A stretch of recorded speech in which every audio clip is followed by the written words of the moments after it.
শরীরটা একটু খারাপ, স্কুলে যায়নি তো। জ্বর আসেনি তো? হ্যাঁ, ওই ঠান্ডা লেগেছে একটু। উফ, যা চিন্তা হচ্ছিল না। তো বাবা বলছে নিশ্চয়ই ক্লাসে আছে। আমি তো ব্রেক টাইম দেখেই ফোনটা করলাম। সরি, ঘুমিয়ে পড়েছিলাম। সে ঠিক আছে, চিন্তা হয় রে, মা হ তবে বুঝবি। সে ছোটবেলায় মনে আছে একবার রেজাল্ট বেরিয়েছিল, কোন একটা সাবজেক্টে ভালো নম্বর পাসনি, তাই পড়ার ঘরে দরজা বন্ধ করে ভেতরে বসেছিলি। সে বিকেলবেলা সবাই মিলে দরজা ধাক্কাচ্ছি, দরজা আর খুলিস না তুই। তারপর দরজা খুলে বললি ঘুমিয়ে পড়েছিলি। যা জ্বালিয়েছিস না ছোটবেলায়। আচ্ছা ঠিক আছে মা, পরে ফোন করবো, এখন একটু ঘুমিয়ে নে কেমন? আচ্ছা, রাখি।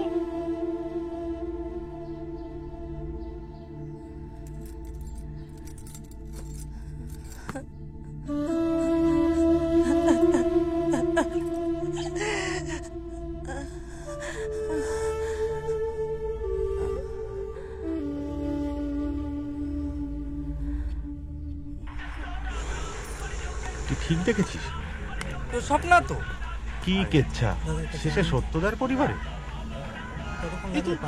লুকিয়ে বিয়ে দেওয়া। হ্যাঁ, কেমন পরিবার কে জানি। দেখে বোঝা যায় না কিন্তু। আরে এ তো পরিষ্কার বোঝা যাচ্ছে একেবারে বাজে মেয়ে ছেলে। হ্যাঁ ঠিকই তো, ঠিক।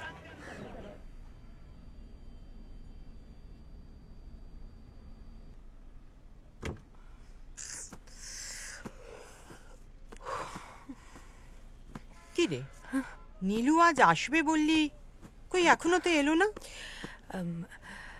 হ্যাঁ মা, ও আজ আসতে পারছে না, ওর বাড়িতে কোনো আত্মীয় এসে গেছে।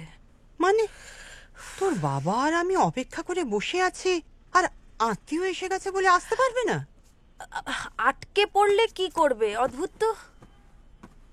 দেখ তন্নি, তোর সব কিছু আমরা মেনে নিয়েছি, তার মানে এই নয় যে আমরা কোনো সৌজন্যের আশা করব না। কেমন পরিবারের ধরন তাই ভাবছি। কেন? বাবাই তো বলেছিল ওনাদের পরিবারের মতন নাকি পরিবার হয় না। সেটা সত্যদার পরিবার, সত্যদার ভাইয়ের পরিবারকে তো আমরা মোটেও চিনি না। হ্যাঁ, সত্যদার পরিবারের কত গুণ তা জানা আছে। কে গুণী নয়? অভি ডাক্তার, অভির মা স্কুলের প্রিন্সিপাল ছিলেন, অভির বউ স্কুলের টিচার, আর সত্যদার কথা তো ছেড়েই দিলাম, ওনার যা সুনাম সারা পাড়ায়। তোমার এই ডাক্তার পরিবারের কত গুণ আর কীর্তি সেটা তোমরা আস্তে আস্তেই জানতে পারবে। মানে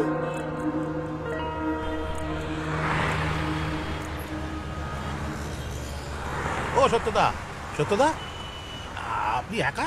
অসীম সুরেশ সব কই?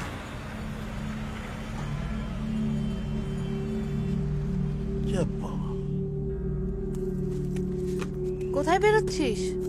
আসছে একটু। এই জেঠুর বাড়িতে কিন্তু যাবি না নীলু।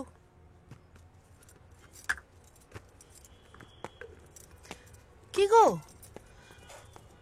তুমি এখনো কিছু বলবে না? নাকি নিজে দাদার বাড়ির কেচ্ছা বলে নিজের ছেলেকেও আগলাবার দরকার নেই? কেচ্ছাটায় তো দাদার কিছু করার নেই না। তবু নীলু, তুই এখন ও বাড়িতে যাস না, পাড়ায় আমাদের একটা সম্মান আছে, যেটার বেশিরভাগটা জেঠুরির জন্য। এই কি বলছিস কি তুই?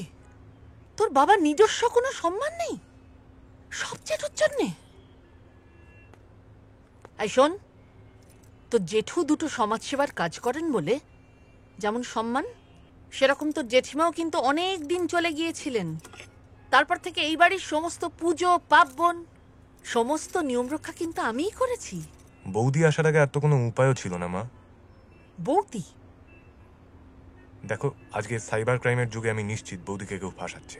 আরে বাবা, এত মেয়ে থাকতে তোমার বৌদিকেই কেন ফাঁসাবে সেটা তো আমি বুঝতে পারছি না। এত মেয়ে থাকতে কেন একজনকেই রেপ্ট হতে হলো, এই প্রশ্নটা অনেকটা সেরকম হয়ে যাচ্ছে না মা?